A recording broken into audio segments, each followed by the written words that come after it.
What's up, wrestling fans, trading card collectors? Welcome to another episode of Wrestling with Cards. Today we've got Jamison Long on the show. You may have seen him on social media as Exquisite Sports Card Collectibles. So just a minute about how I got in contact with Jameson. Brett from Stacking Slabs actually reached out and he's like, hey, there's this guy over here that's buying up all this Transcendent, and he's not normally somebody I see within the same wrestling card community that kind of floats around on social media. So I was like, if somebody's out there buying all this Transcendent stuff, I gotta get him on the show. We talked to Jameson about his background and fandom of wrestling, why in the world he decided to buy so much Transcendent, and the thought process that went in behind all of that money spent. We talk a little bit about what to expect with the Panini product and Prism coming out soon, and much, much more. We also ran into a little bit of technical issues. I tried to clean it up as much as possible. I'm fully convinced. Right to Censor, you remember that group? So we all can understand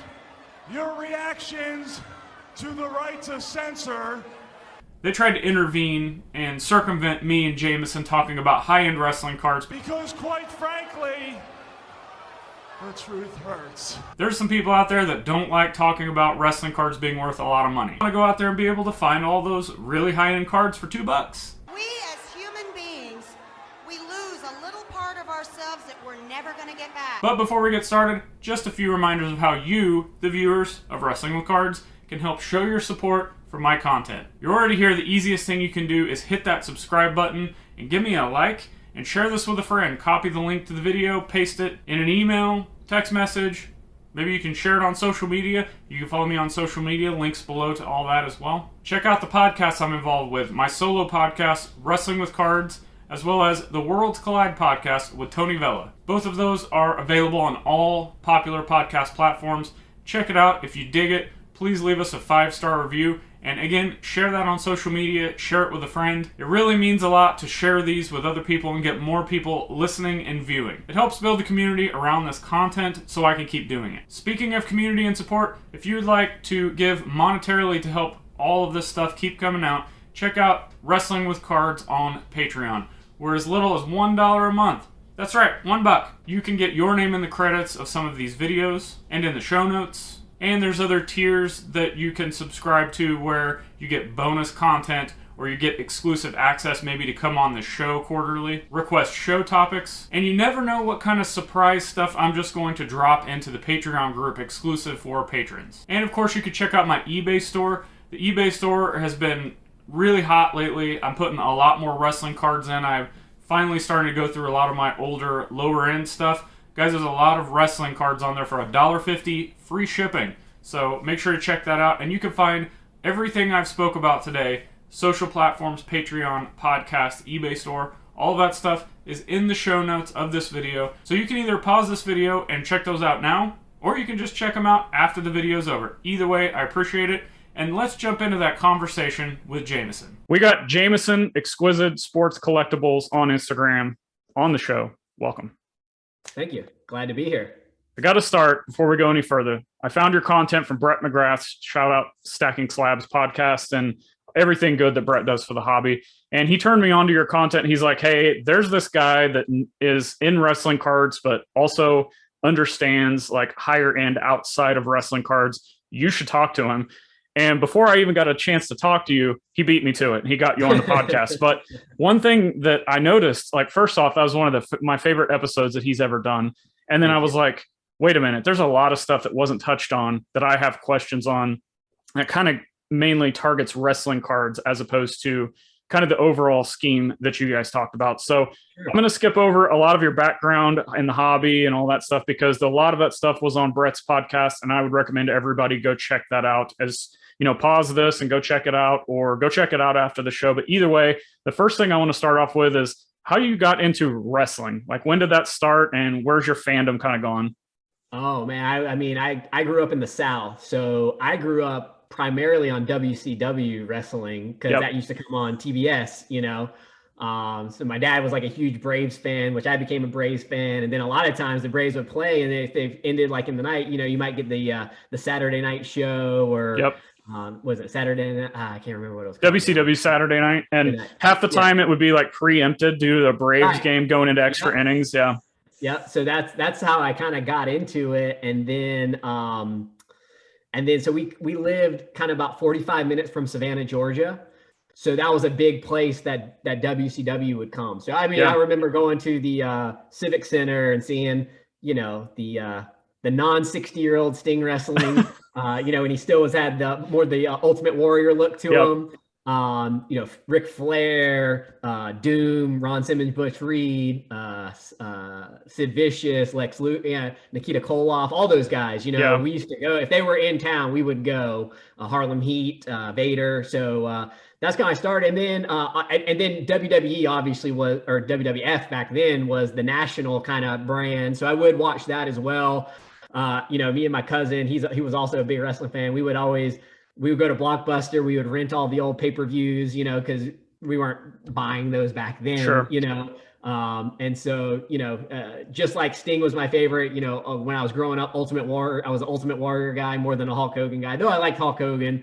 Yeah, I guess the bright paint kind of attracted me. Yeah. You know, and then just kind of, grew from there. And then, you know, there was ebbs and flow. You know, you get in and got out of it. And then, you know, really got back into it like in the mid 90s, I think, when it kind of popped. It got even back. It became even, you know, you had the kind of the rock and wrestling with Hogan and Warrior and those larger than life personalities that really brought it out in the mainstream. And then you kind of had some, you know, the steroid trials and everything, it kind of tapered off a little bit, I think. You know, I started getting back into it a little bit. I always was like a huge Bret Hart fan. I really like Bret Hart. I just thought, you know, from a technical aspect, not that he can like flip and fly like some of the other guys, like Shawn Michaels, or even like a lot of the modern guys now. But I just thought he was like, he blurs the lines of like, is this real? Like, he's so good. Yeah. Like even like something simple, like throwing a punch, you know what I mean? He makes it look so realistic. I always just enjoy watching him. And then that kind of flowed into like, you know, obviously the you know, Austin. The Attitude Era stuff. Yeah. Attitude. And then The Rock. I mean, The Rock really kind of captivated me, you know. I mean, obviously Austin, I liked Austin, but I was definitely more of a Rock guy. Just you know, Austin was funny and, you know, brash and stuff, but just the quick-witted nature of The Rock and the facials and I mean, the guy, you could just tell he was a star, you know? And then I was a huge WCW guy too. I mean, the NWO was Nash and Hall, and obviously that storyline with Sting was one of the best storylines with one of the worst endings of all time. You know, that Starrcade that we were all waiting for. And then I got out of it a little bit. You know, started going through high school and college, you know, other things take your attention. Sure. And then I started getting back into it when I had I was gone. I didn't watch it for a long time. I mean, I would casually watch it if it was on TV or something. And then I started getting back into it. I think we were in Florida. We were living in Florida at the time. And I remember like just watching the previews, I think for, I can't remember which WrestleMania it is. It was the one where Daniel Bryan went over big and got both belts. Watching the previews, I think I saw Lesnar was fighting Undertaker. I was like, I'm just going to buy it. And so we bought that and watched it with the kids. And I think they started getting into it. So I kind of got into it a little bit with my kids. And then they become even big. Especially my oldest son became even really bigger fan. So it kind of got me back into it. And yeah, it's cool. And then I guess kind of what got me into it over the last few years was just this new, we would watch on and off, but what really got me back into it is this new Roman Reigns character. Yeah. Like, to me, like, it's different than The Rock. You know, he's not like, he doesn't have the as much as the funny aspect as The Rock does, you know, but to me, Roman has that same kind of like cool factor. You know what I mean? Like, he's like, you know, he looks like he should be the champion. You know what I mean? Like, some guys don't look like they should be the champions and they're champions, you know, but like when you look at Roman, like, you're like, all right, that guy's somebody. You know what I mean? He just exudes that. He doesn't even have to say anything, you know what I mean? And he has that natural charisma. So you can see what they were trying to do with him. I think they just had him in the wrong character for a long time. You know, I wasn't a fan of him. Like his in-ring stuff, I was always like, he's a pretty good wrestler, but it's like his gimmick and his persona. It wasn't until the you know, basically Paul Heyman got attached to him and he just completely changed. I'm like, okay, I'm a fan now. Yeah. And you know, what's funny is he, you know, obviously he was I think he was on the was it the Vikings for a little bit? He played college football. So obviously he's a good. I know he played. Yeah, I think he played at like Georgia Tech or something like that in college. Georgia Tech, and he got drafted or he walked. I know there's pictures in an NFL uniform, so I can't remember if he was just like on a tryout or whatever. But so obviously he's a good athlete. But when people don't like your gimmick, they also won't give you credit for like, oh, you're a good wrestler. But like, the dude he's had some great matches. I mean, with those matches, I mean, obviously anybody that wrestles, a lot of it's your opponent too, right? So when you're wrestling with Daniel Bryan, Edge, I mean, that match with Seth at Royal Rumble was like, I mean, the finish was no one wants a DQ finish, but I mean, that match was a 5-star match heading into that finish. I mean, he can sell, he can play the bully, and like, again, he's not funny, but like now that I think they've taken some of the script away from him, they're just allowing him to talk a little more. Like the dude, he can cut a promo, a good one, So I'm interested to see what they're going to do at Mania with him. I mean, obviously I'd like him to win, but I just don't see if I see Brock losing to same guy like 2 or 3 times. But ultimately, if they're heading to go against The Rock next year, if that's the plan, do you keep him as strong as possible heading into that? I mean, I wouldn't have a problem just from a storyline perspective and how wrestling used to be if, Roman Reigns wins this and keeps the belt all the way until next WrestleMania. Why not? We used to have those champions back way, in the 70s and 80s, it would hold it for a year, 2 years, 3, whatever it was. So I think that also it's a title, it's a prop, whatever, but I think it does build credibility to him. And people say, this is often debated competition sports, team sports, like, oh, this gets so boring, like the same guys win it, like the Patriots or the Lakers or the Celtics. But it actually proves out usually dynasties are actually better for the sports. They're more ratings because you want to see that person lose, but they never lose. So you keep tuning in, hoping that someone's going to finally beat them. Yep. And then when you get parity, it gets kind of boring because there's no bad guy. You have to have a bad guy or that ultimate champion that someone's trying. That's the story itself. You know what I mean? So I think ultimately him winning is probably better long-term storytelling, either to have The Rock come back and beat him or whatever, or if you're going to have Roman beat The Rock since he's part-time and, you're trying to make the guy one of the greatest of all time, or for when you do have that star, you're really trying to have that be the person that actually beats him. Well, look what kind of uber star you've just made now. It's like, it's like taking down Austin or Hogan or somebody in their prime, So let me stop right there. Obviously on Brett's podcast, you talk about collecting, your background in collecting. Yeah. How did your fandom of wrestling transfer into wrestling cards, whether that's more recent or, years ago? Where did that kind of cross over for you? Yeah, no, it just really happened recent. I mean, I would see what Brett was picking up and I would ping him from time to time. Oh man, that's really cool, man. That's really cool. And, dummy me, I was like, I would look at him and then I get like, I'm ADD as who knows what. Then something else would catch my attention. Yeah.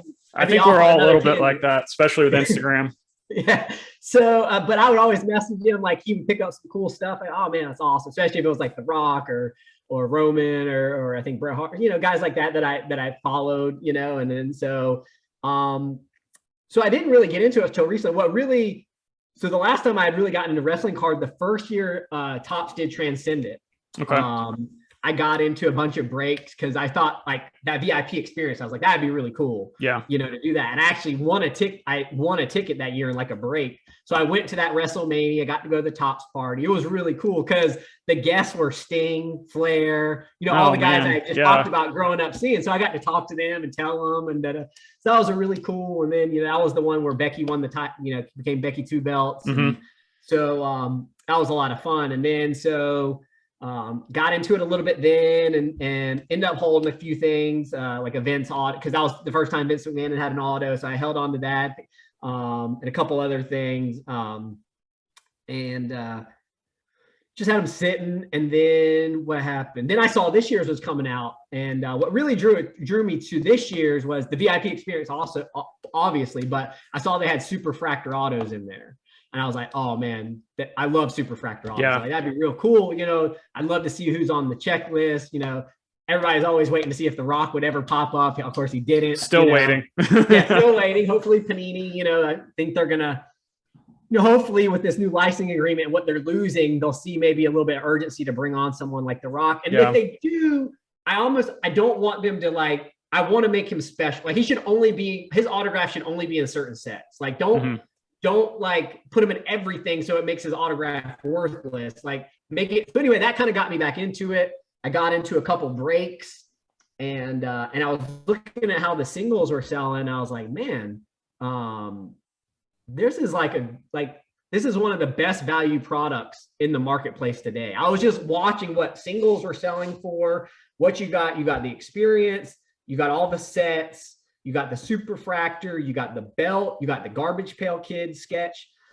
So then I started like busting just personal cases of it. Because it was like the worst case scenario I was factoring was like you lose 20%.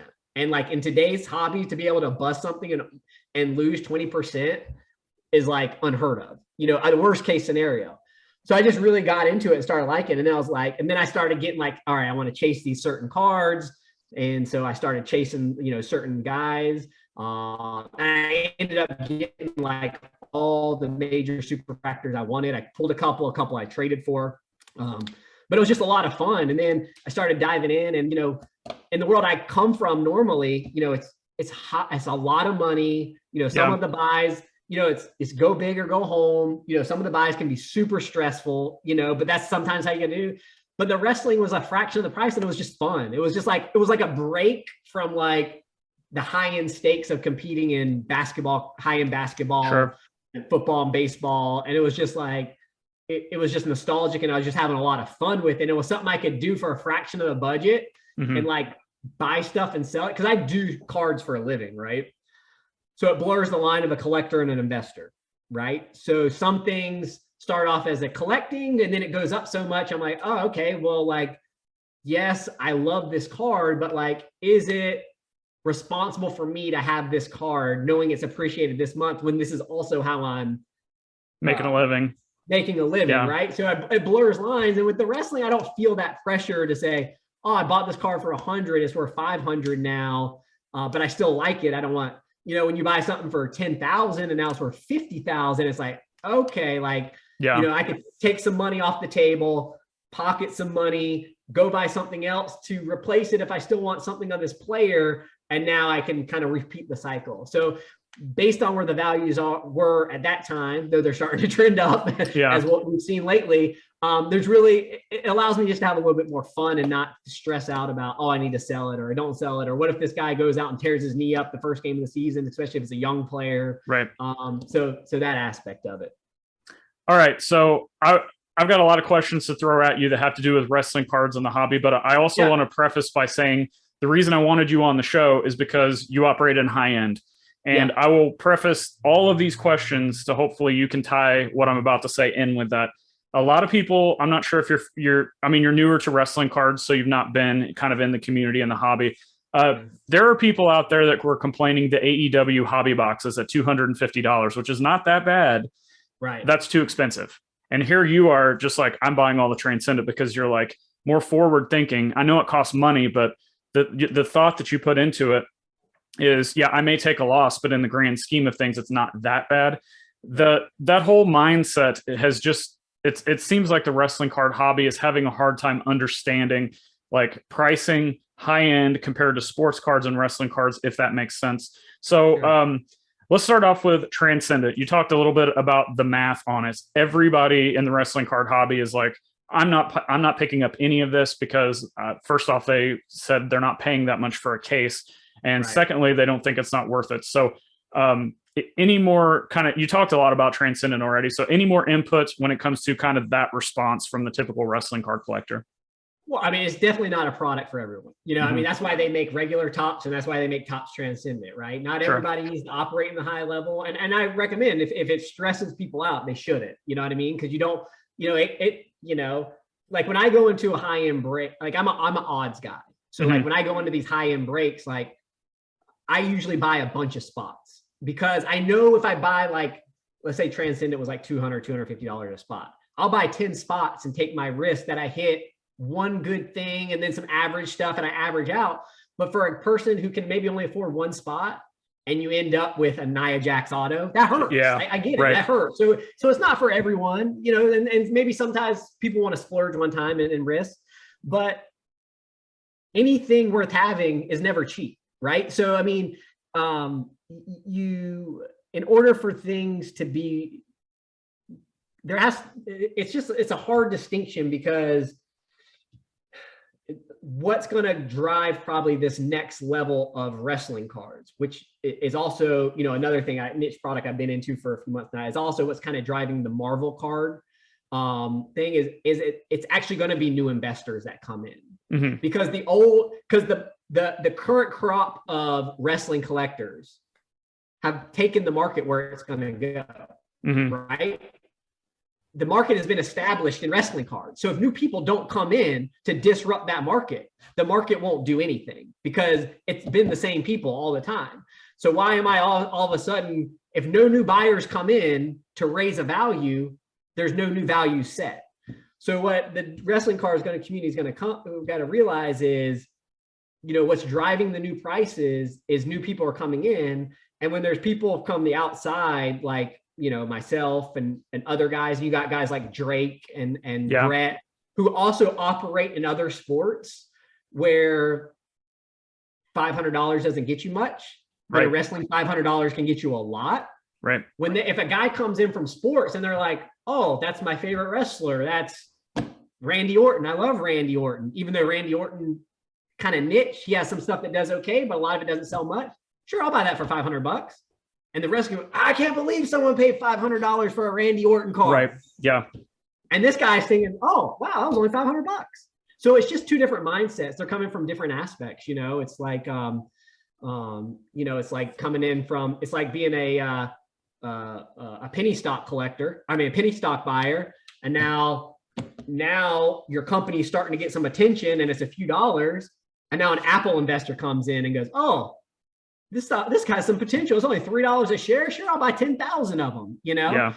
It's just different mindsets. And so Panini is going to make the market change. They're going to put a lot of money into it. Panini Prism is probably going to be prices for that type of product that the wrestling community has not seen. You know, I feel like we will be insanely lucky if it's $500 a box. I agree. Insanely lucky if it's $500. I would buy as many cases I could see at $400 to $500 a box. You know, I think it's going to be $700-800. I hope it's not 1,000. I think 1,000. I don't know if it can do 1,000. I mean, obviously, group break probably a little high for that. But you know, there's going to be some sales of Prism Golds and Black Prism 101s that you think these superfractor sales are high. Wait, to pay 10,000 plus for a Rock Prism Gold. There's a lot you just said that I just kind of want to unpack. I want to go back to the new people coming into wrestling cards. Right. So again, I'll just give you this information. If you know, I apologize. And if not, maybe, you know, you can learn something. I don't know. A lot of I'm not going to say the old guard, because it is a little bit of the old guard, but there's also people that are doing a little bit of this with modern as well, but stacking and then not letting go. Do you think that's going to like stunt I'm not, you know, you want to say the growth of the hobby? These people, maybe they don't care about the growth of the hobby, but in my opinion, the growth of the hobby means the growth in the prices of your cards. Do you think the lack of letting some of that stuff go, if you've got 20 copies of something, is going to stunt the overall values? Or do you think the new group coming in is going to kind of attach themselves to the stuff going forward, and it's just going to create something totally new, kind of like what we're seeing with the Chrome and now Finest as of today? Yeah. So, you know, I think what you're going to see is, I think when some of these newer products come out, like let's say Prism, for example, right? And that Prism starts doing what it's going to do in the market. And some of the guys and girls may operate on a budget.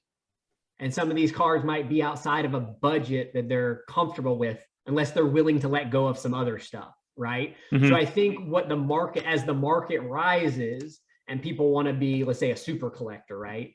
And this, you know, these prism cards come out, or let's say Panini even goes above and beyond, and they create like a super high end wrestling, like an Immaculate or National Treasures or Flawless with like, he's got Becky Lynch or Roman Reigns shirt they wore at WrestleMania or something in the card with these crazy things that we haven't really seen yet. Yeah, I think it's gonna knock on these. I was like, people are gonna say, okay, I got 10 of these, I need one of these.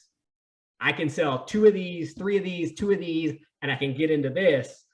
So I think that'll maybe cause some of the loosening. And in every market, there's an inflection point for the original investor where it finally reaches a price where it's like, okay, now I can realize letting go of one. And then the new investor comes in. This is where you see the market growth. And then investor A bought it at X. Investor 2 bought it at Y, right? So now the floor is getting set at Y, right? And so then next time investor Y wants to sell it for Z. And then now Z is the new waterline. So I think we'll see some of that. Let's face it, there's not a lot of wrestling stuff out there. Yeah. It doesn't take a lot of it's similar to Marvel. It doesn't take a lot of new participants. I'll be fully honest. I looked after, and I'm not trying to create like a market wave or anything, but I had a couple other things going on. I might go back today, so I don't know when this will get published. Maybe I'll do it before it happens. But I literally was looking at every Roman Reigns auto on eBay and just thinking about going through and buying every single one. Sweeping them wiping it out. Just wiping it out. There's Roman Reigns autos under $100 right now. Yep. On card. You know what I mean? I mean, Yeah. like, how much can I lose at buying a Roman Reigns auto for $100? Probably none. But if the market's going to continue to do maybe what we think it's going to do, then, all it has to do is go to 200 and you double your money. Right. And who knows with Panini, who knows if they're going to continue to do on-card autos as much as Topps did. You know what I mean? Mm-hmm. Like Prism is traditionally a non-on-card auto product. That's usually a sticker product in all sports. Yes. So if we start, if the first 2 or 3 Panini products come out and it's all sticker autos, what's going to start happening to the Topps on-card autos? Because I personally prefer an on-card auto. I think it's much more aesthetically pleasing rather than having this big Band-Aid on my card. Yeah. But, so these are the things as I'm looking at, you can still get transcendent Roman Reigns autos for like $300 on eBay, right? There's only like 2 or 3 of them left, but like, Roman Reigns on-card auto at a 25, and he's in the, he's in the head. It's the head of the table, tribal chief, not the fueled big dog. Mm-hmm. Which I think that's another thing I watched down the line. I think that might play a distinction in like what people go after when it comes to a guy like Roman Reigns or Big Time Becky Two Belt, whatever, Seth Rollins, you know what I mean? These inflection points of their career when they move from one persona to another, how does that drive values? That's something very interesting to see later on as the market matures. So let's talk a little bit about Chrome and Finest, how that stuff has just taken off.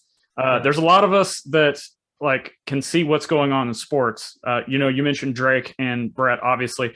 I don't buy as much sports cards, but I observe a lot of it because I see what's going on and I apply it to wrestling, which is my true passion.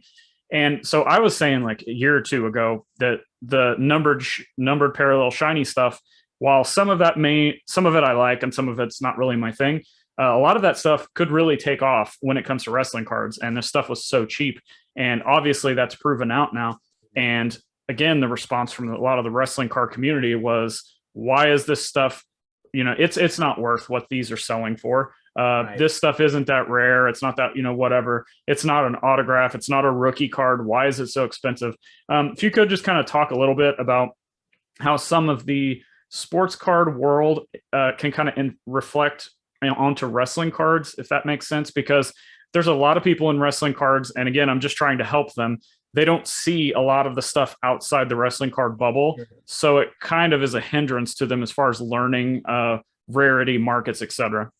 Yeah. I mean, so, there's things that get established and I don't know why or who owes the overall seer that makes things these staples or these iconic brands, but people just gravitate to them. Right. It's, precious metal gems, prism golds, tops chrome gold refractors, things like that.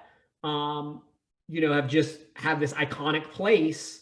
There's been iconic cards that have popped up over the years that become go-to cards. And then when you get a player like a LeBron James or a Tom Brady or Mike Trout or anybody like that becomes this iconic player and that becomes their go-to card, it kind of lifts that whole universe. Because if player, it's like similar in wrestling, if The Rock is worth X, Hulk Hogan has to be worth Y, and Roman Reigns has to be worth Z. You know what I mean? Like one player runs up, kind of outpaces the market because they become iconic or whatever. And then you start looking around. It's like, well, if he's worth that, then he has to be worth that. So then the next player comes. So everybody starts leveling up, right, to the top dog. There's always that, Michael Jordan, Tom Brady, Mike Trout, Mickey Mantle, and then everybody follows up. Right. And so I think what you're going to see is a natural bleed over is when people come over from an outside, like the sports, they're going to naturally gravitate to what they're already used to, right? So there's not undisputed tops, right? Great. It's a beautiful product in wrestling, right? There's some nice stuff, on-card autos, da-da-da-da. I can come in from basketball, football, baseball. I can immediately go WWE, look at the cards available, and look at all the stuff and say, oh, well, I know what a gold refractor is. Right. And I know those are worth a lot of money in the thing that I collect. So I'm going to buy that because I have confidence in it rather than just some random off-brand set that I don't really know that much about. Yeah, and I think wrestling of everything seems like it's the kind of corner of the hobby. I'll say Pokemon's right there too, where if you don't do research, like digging in, going into some of this stuff, you're going to get lost because, you've got let's take it back to Hogan. There's a rookie card debate about, well, the official release was 85, but 82 seems to be kind of where the market is, which you can kind of say the same thing about the Mantle card with the 52 and, before and after that. But do you know, and you don't have to divulge any names, is there anybody that that you talk to on a regular basis that is really into sports cards or other aspects of the hobby that is starting to get into wrestling and just hasn't kind of publicized or talked about it yet? And are there actually as many closet wrestling fans out there as I think there are? And I think the Prism thing is just going to take off with people actually becoming fans again. I think there are some guys. There's definitely people that, like, when I've been posting some of the stuff, sending me messages, liking it, and if they're not buying, they're at least paying attention to it. I think it's on radars. Again, one of the toughest things is just availability. You know what I mean? I mean, when I bought that big lot of golds the other day, and obviously I bought those 2 rocks, which I was extremely happy to have. Yeah. But I was just as happy to get that gold Hulk Hogan because that's the only chrome card he has. Right. You know what I mean? So think about how many people grew up with Hulk Hogan. Now think about there's only 50 Topps chrome gold Hulk Hogans that exist. Right. So of all years, right? Of all years. So like they're in PCs or I don't know the last time. I was trying to find the last time one was on eBay. Can't. So like part of it's there's no availability to buy anything, right? So if these guys are coming in and dipping their toes in, they're probably looking like, oh, let me see, the names they know, Ric Flair, the guys they grew up with, Ultimate Warrior, The Rock, Stone Cold, you know what I mean? Yeah. And there's just not a lot available, right? I mean, there's just not a lot out there. I think that's why you're starting to see these Reigns sales, because he has a little bit more cards out there because he's been more active.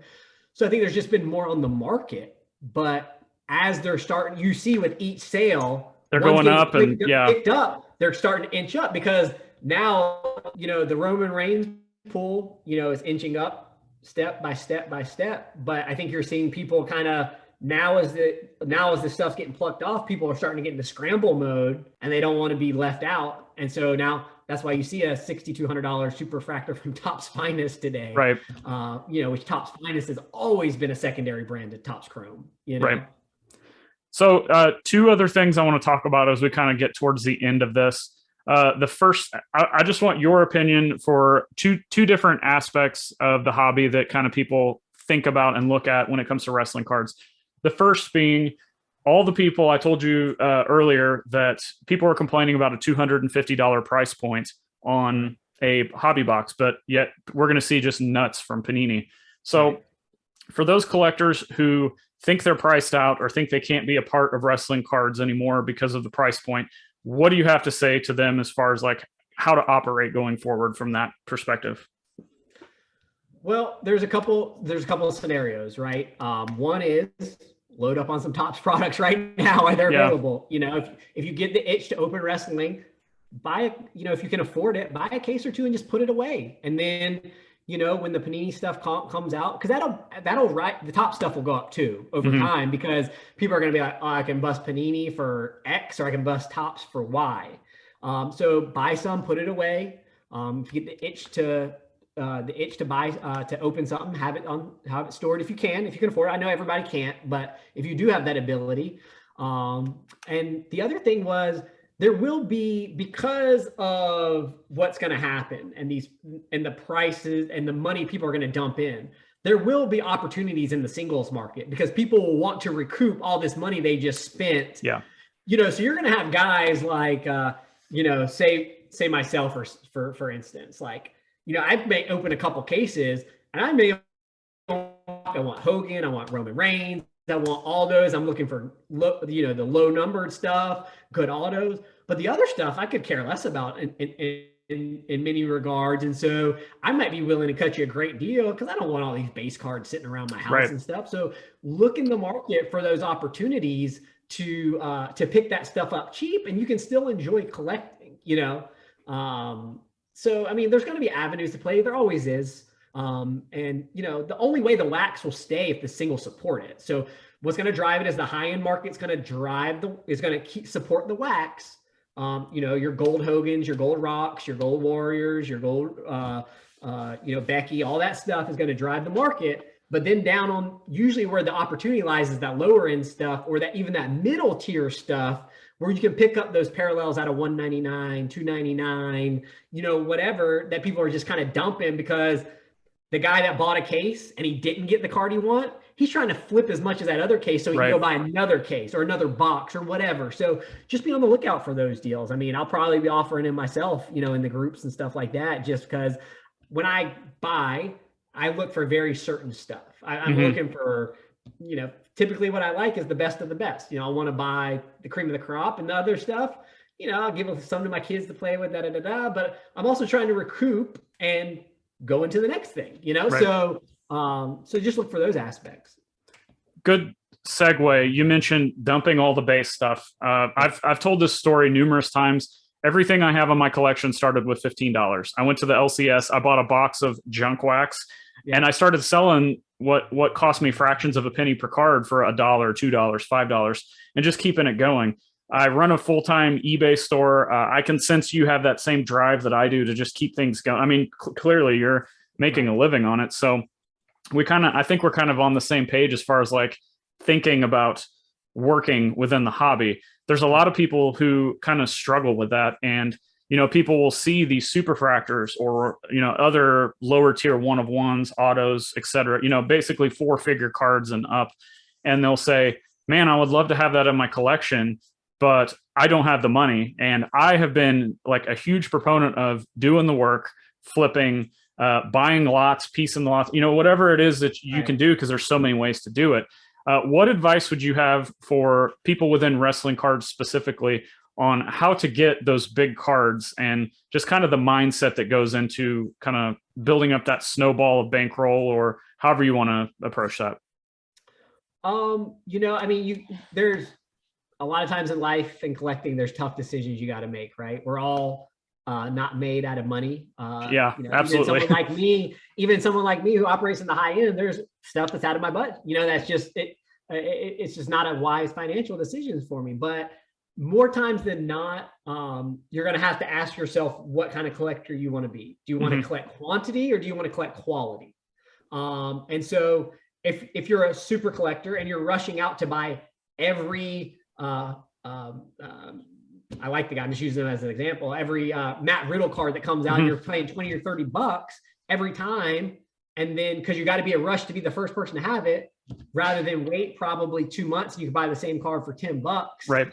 You know what I mean? And buy like someone that may has more potential to go up in time, or save that $30 or flip something that you already have and build yourself up to that. Then that's how. But if you spend the money you have every time something new comes out, then it's hard if you never sell anything too. Right. So you know, it's the whole, I want to have my cake and I want to eat it too scenario. You know, it's life is about decisions. All aspects of life are about decisions. Yep. And you got to decide which you want to go with. You know, if you want to have 10,000 base cards of your favorite wrestler and that makes you happy, that's great. That doesn't do it for me personally. I would rather have the one really cool card that, because here's what I've learned sometimes is those 101 cards or those really sought after cards, you may only have one time to buy it. Mm-hmm. You may only have one opportunity to buy it. So you got to be ready for it. Meanwhile, these other cards that are $2.99, $4.99 base, you could go on COMC or eBay and probably buy one any day of the week if you wanted to. So why rush? Get yourself in a position of liquidity to be able to strike when you do have that card come available that you want. All right, last question. This is kind of an oddball one, and I've got to ask it because of your Bored Ape that you have. I was one of the, I'll call them weirdos that decided when those Undertaker NFTs dropped on WrestleMania last year, I was like, you know what? I'm going to pick these up. And we saw the John Cena one kind of flop, but then the prices on that one have still gone up. So do you think the NFT space is ever going to get into wrestling, be it like the Undertaker one? Do you see that ever picking up with wrestling fans? Maybe the Panini digital kind of picks up, because Topps did their WWE Slam app digital cards. And believe it or not, that was huge with wrestling card collectors. And maybe that's because it's free. They don't want to spend money, I guess. I don't know. But what do you think about NFTs and wrestling as we close it out? I mean, I think NFTs are going to be part of everything moving forward. I just think, you know, I don't know how old you are. I'm probably on the older spectrum of like NFT guys, as I'm getting here, 40. You know, and I think a lot of people my age, the handful don't get it. They don't understand it. They think it's silly or it's, but at the end of the day, it's collecting. And I think card people have a very, they have a weird kind of perspective sometimes. It's like, let me tell you why what I do is right and what you do is wrong type mentality, rather than just being, all right, cool, I can understand. I wouldn't do it, but if you like it, that's cool. Right. But people like, I don't know what this weird perversion of like bringing people down or like try to feel bad about the decision they make. I think it's a lot of it comes from internal feelings that they have themselves. But I won't get into that. But NFTs are going to be part of everything moving forward. I mean, the younger generation, I mean, this is what they want. Right. And so if I can look at, I have on my phone, I mean, you know, we mock at that. And then like guys like me and other sports card collectors, we send some of our cards to PWCC to stick it in a vault. Exactly. The only reason I can see it is on my phone, you know? Right. Oh, but you know, you have a physical copy. Yeah. Well, it's not the physical copy. It's the money. You know what I mean? At the end of the day, you know, people don't buy, oh, I just love collecting. I would buy that. I'd buy that for $250,000 because I go to zero tomorrow. No, you wouldn't. Yeah. You wouldn't buy a card for $250,000 because you love collecting if you thought it'd go to zero tomorrow. So don't tell me you're just a collector. Right. You know what I mean? It's a lot of it is, it seems like over the last 2 years or last few years, I'm not saying 2 years, few years, there's a lot of virtue signaling just in life in general, where people want to tear other people down and tell them why they're wrong. No matter what side you're on, everyone's the same way. And it's just, it's sad. You know what I mean? There's space for both. You can collect cards and NFTs. It's not or, it's and. And so I think you'll see some cool stuff from Panini. I think you'll see, like they've been doing with their other sports, where you'll get, what I kind of like about the blockchain cards that Panini's done is in mini cards, it scratches both each itch. In some of their higher end, they're giving you a physical card to match your NFT. So I mean, NFTs are going to be a way of life moving forward. Younger kids are going to be, it's going to be second nature to them. They're not going to think anything different of it. I'm sure they're going to start tying in fan experiences. You know, I'm shocked there's not WrestleMania. I'm shocked. I don't know if there is, but I'm surprised there wasn't an NFT you could buy this year and get tickets to WrestleMania as part of the NFT. You know, that's all coming.